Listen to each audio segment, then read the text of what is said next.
اور اس طرح دونوں کے اندر تفریق ڈال دیں، تو اس کے پاس اور منہ لے کر آیا، اس کے پاس اور منہ لے کر کے آیا۔ لوکی مینو منہ آتے خول چڑھا کے مل دے دیں، ویکھن نو کتنے مٹھے پیڑے کتنے دل دے دیں۔ کتنے لوگ ہیں کہ جو معاشرے کے اندر کام ہی یہی کرتے ہیں، ویلے ٹگے، انہیں کوئی کام نہیں ہوتا، بس لوگوں کو لڑا رہے ہوتے ہیں، جھگڑے فساد، خاندان کے خاندان اجاڑ کے رکھ دیتے ہیں۔ حضرت عمر رضی اللہ تعالیٰ عنہ فرماتے ہیں کہ میں کسی سے پوچھوں نا کہ تو آج کل کیا کرتا ہے، وہ کہے کہ میں آج کل فارغ ہوتا ہوں، کہتے وہ شخص میری نظر سے گر جاتا ہے۔ فارغ نہ رہو، مومن فارغ نہیں ہوتا، ہر وقت کچھ نہ کچھ کر رہا ہوتا ہے۔ اپنے آپ کو مصروف رکھیں، با مقصد زندگی بنائیں، ایک لمحہ بھی بے مقصد نہ گزاریں۔ حضرت قعب رضی اللہ تعالیٰ عنہ کا ایک قول ہے، فرماتے اتقوا النمیمہ فإن صاحبها لا یستریح من عذاب القبر۔ کہا چغل خوری سے بچ جانا، اس لیے کہ جو چغل خور ہے وہ عذاب قبر سے نجات نہیں پا سکتا ہے، وہ عذاب قبر میں ہی جو ہے مبتلا رہتا ہے۔ اگر کوئی شخص غیبت کرے کسی کی یا چغلی کرے تو اس کو روک دو، منع کر دو، کہا میرے سامنے نہ کر۔ حضور علیہ السلام نے ارشاد فرمایا، جس کو حضرت امام ابو داؤد نے روایت کیا، فرمایا لا یبلغنی احد عن اصحابی شیئا فانی احب ان اخرج الیہم وانا سلیم الصدر۔ حضور نے فرمایا کہ میرے سامنے آ کر میرے صحابہ کی کوئی بات نہ کیا کرے، ان کی کوئی چغلی اور غیبت نہ کیا کرے میرے سامنے، اس لیے کہ میں اس بات کو پسند کرتا ہوں جب میں ان کے پاس جاؤں تو میرا سینہ ان کی طرف سے صاف ہو۔ ظاہر ہے کسی شخص کے بارے میں اگر کوئی غیبت کرے گا، کوئی چغلی کرے گا تو اس شخص کے بارے دل میں میل پیدا ہو جاتی ہے۔ انسان کمزور ہے نا، اگر میرے سامنے کوئی کسی کی بات کرے گا تو میرے دل میں اس کے لیے بات آ جائے گی، اور جب میں اس سے ملاقات کروں گا تو وہ بات ملاقات کے درمیان جو محبت کی گہرائی تھی اس میں رکاوٹ بن جائے گی۔ اس لیے جب بھی آپ کسی سے ملیں تو کسی مومن کے بارے میں اس کو غلط بات نہ بتائیں۔ اور آقا کریم علیہ السلام کا سینہ تو ویسے ہی صاف ہے، یہ جو کچھ حضور نے فرمایا ہے یہ حضور نے ہماری تربیت کے لیے فرمایا ہے۔ حضور کے سینے پر تو میل آ ہی نہیں سکتا نا، حضور کا سینہ تو جو ہے وہ اتنا مطہر ہے اور اتنا پاک ہے، اللہ اکبر، اور دل اتنا طاہر ہے۔ اعلی حضرت نے حضور کے ایک ایک عضو پہ سلام کہا اور تذکرے کیے، لیکن جب حضور کے دل کی بات آئی تو اعلی حضرت کہنے لگے اللہ اکبر، دل سمجھ سے برا مگر یوں کہوں غنچائے راز وحدت پہ لاکھوں سلام۔ اور ایک حدیث کے لفظ ہیں، حضور نے فرمایا الا اخبرکم بشرارکم، میں تمہیں خبر نہ دوں کہ تم میں سے سب سے شریر لوگ کون سے ہیں؟ قالوا بلا، صحابہ نے عرض کی کیوں نہیں حضور، آپ ارشاد فرمائیے۔ قال المشاؤون بالنمیمۃ المفسدون بین الاحبہ، وہ جو چغلی کرتے ہیں اور دو دوستوں کے درمیان تفریق ڈال دیتے ہیں، فساد کرتے ہیں محبت والوں کے درمیان۔ کہا میری امت کے شریر ترین لوگ یہ ہیں۔ امام غزالی نے ایک بات لکھی ہے، آپ فرماتے ہیں غیبت کرنے والا، چغلی کرنے والا اگر چغلی سے توبہ کر لے، اگر توبہ کر لے چغلی سے، پھر بھی جنت میں سب سے آخر میں جائے گا۔ اگر اس نے چغلی سے توبہ کر لی تو پھر بھی جنت میں آخر میں جائے گا، اور اگر چغلی سے توبہ نہیں کی ہے پھر جہنم میں سب سے پہلے جائے گا۔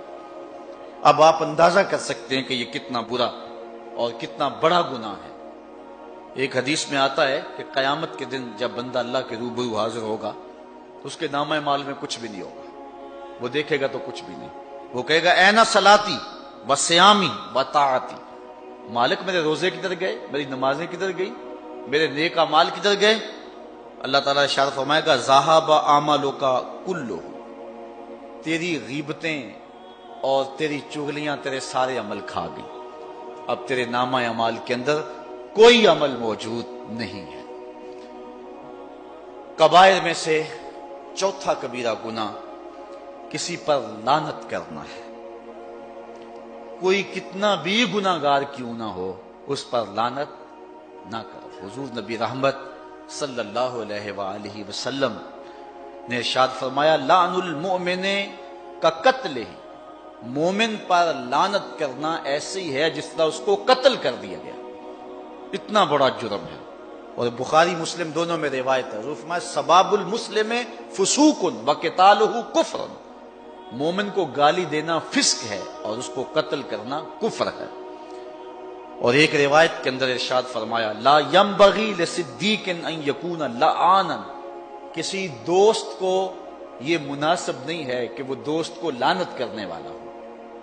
دوستی میں کمی بیشی ہو جاتی ہے، میاں صاحب فرماتے یار یاراں دا گلا نہیں کرتے، اصل پریت جنہ دی، جب محبت ہو تو محبت میں اونچ نیچ ہوتی رہتی ہے، یہ نہیں ہے کہ تھوڑی سی بات آئی تو لعن تان شروع کر دی۔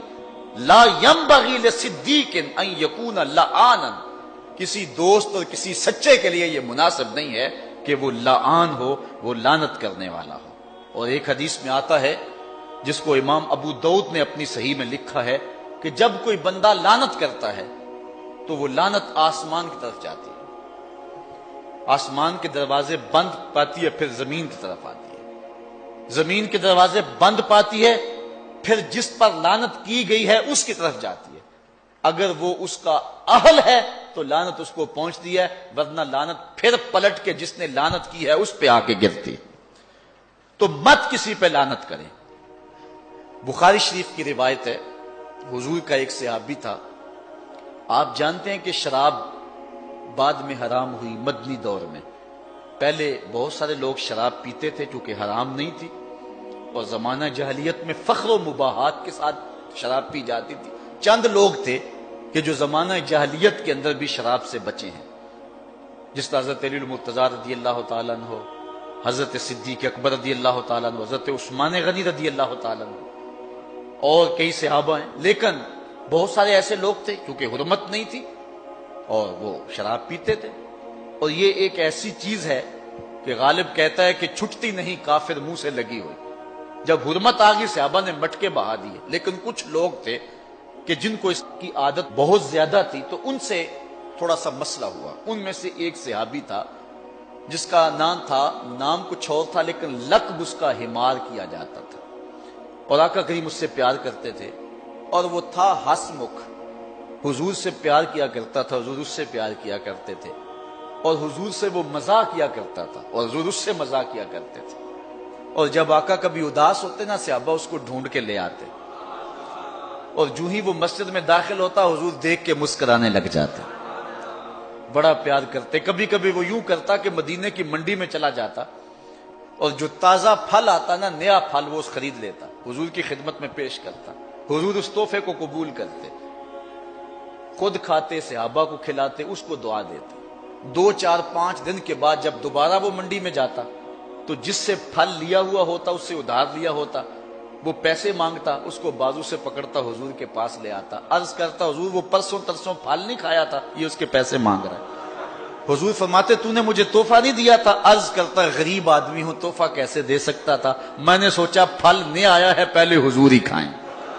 آقا کریم دعا بھی دیتے، خوش بھی ہوتے، اور پیسے بھی ادا فرما دیتے۔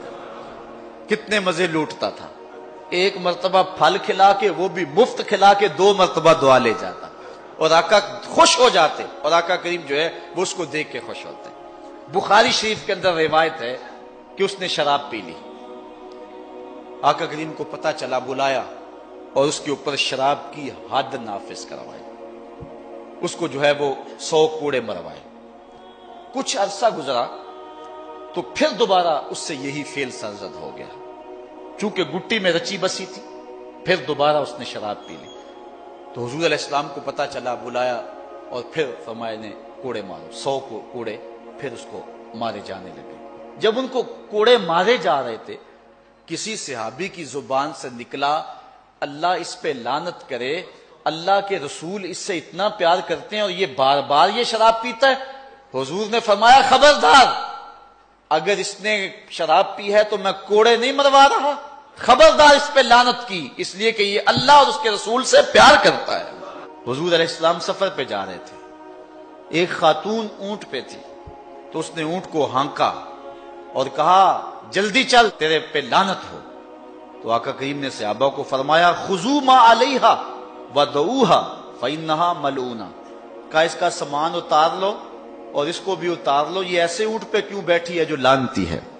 حضور نے جانور کو بھی لعنت کرنے سے منع فرمایا کہ جانور کو بھی لعنت نہ کرو، یہ کبیرہ گناہ ہے کہ کسی کو لعنت کی جائے۔ لعنت کا مفہوم کیا ہے؟ اللہ کی رحمت سے دوری، یہ کسی کو بد دعا نہ دے۔ حضور علیہ السلام پر کافروں نے کیا کچھ کیا، اللہ اکبر، لیکن آقا کریم رحمت بن کے آئے تھے، دعائیں ہی دیتے رہے۔ اس لیے کسی کے اوپر لعنت نہ کی جائے، یہ کبائر میں سے ہے۔ پانچواں کبیرہ گناہ جو انسان کو بدبخت بنا دیتا ہے وہ یہ ہے کہ اللہ کے ولیوں کو اذیت دی جائے۔ حضور علیہ السلام کا ارشاد عالی شان ہے جس کو امام بخاری نے اپنی سند کے ساتھ روایت کیا ہے۔ یہ حدیث سے قدسی ہے، فیما یروی عن ربی، حضور اپنے رب سے روایت کرتے ہیں۔ حدیث کیا ہے کہ رب کہتا ہے من عاد لی ولیا فقد آذنتہ بالحرب، جو میرے ولی سے عداوت رکھتا ہے میں اس کو جنگ کا چیلنج دیتا ہوں۔ اور ایک حدیث کے لفظ ہیں فقط بارزنی بالمحاربہ، وہ میرے سے لڑائی کرتا ہے۔ اب مجھے بتائیے، اللہ جس سے جنگ کرے تو اللہ کے مقابلے میں کوئی جیت سکتا ہے؟ اور جب جنگ ہونا تو دشمن کی کوشش ہوتی ہے کہ اپنے مد مقابل کی سب سے قیمتی متاع کو برباد کرے۔ جو پاکستان کے دشمن ہیں نا، ان کی بری نظر پاکستان کے ایٹمی اثاثوں کی طرف ہے۔ وہ کہتے ہیں یہ سب سے قیمتی سرمایہ اس وطن کا، اس کو ہم کسی طریقے سے جو ہے وہ کیپچر کر لیں۔ جب کوئی کسی دشمن پہ حملہ آور ہوتا ہے، اس کی سب سے قیمتی متاع لوٹتا ہے۔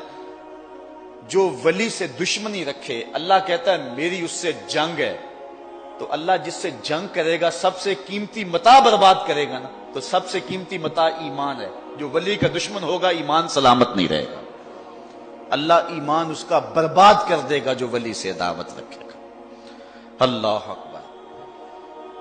حضرت امام نبہانی حضور علیہ السلام کے ساتھ بہت پیار کیا کرتے تھے، اور انہوں نے جو جواہر البحار لکھی ہے 4 جلدوں کے اندر، جواہر البحار فی فضائل النبی المختار صلی اللہ علیہ وسلم، یہ حضور کے اوصاف پر کمال کی کتاب ہے۔ اب تو ترجمہ بھی ہو گیا، ضرور پڑھے اس کو، لا کر کے حد کر دی۔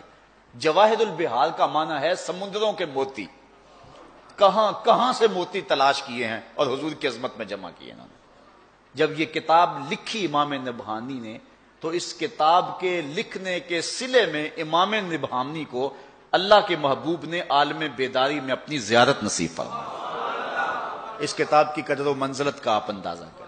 امام نبہانی کی بیوی آپ کی خدمت کیا کرتی تھی، جب وہ کتاب لکھتے تو کوشش کرتی نے کوئی پریشانی نہ آنے دوں، عالم دین ہے، مصطفیٰ کی نوکری کر رہے ہیں، میں گھر کے معاملات میں تو انہیں پریشان نہ ہونے دوں۔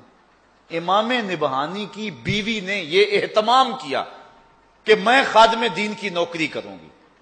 امام نبہانی کو تو جو صلہ ملنا تھا وہ ملا ہی، امام نبہانی کی بیوی کو کئی مرتبہ خواب میں حضور نے اپنی زیارت عطا فرمائی کہ تو میرے ایک نوکر کی نوکری کر رہی ہے۔ اللہ اکبر۔ ایک شخص تھا مدینے میں، اس کو روزانہ حضور کی زیارت ہوتی تھی۔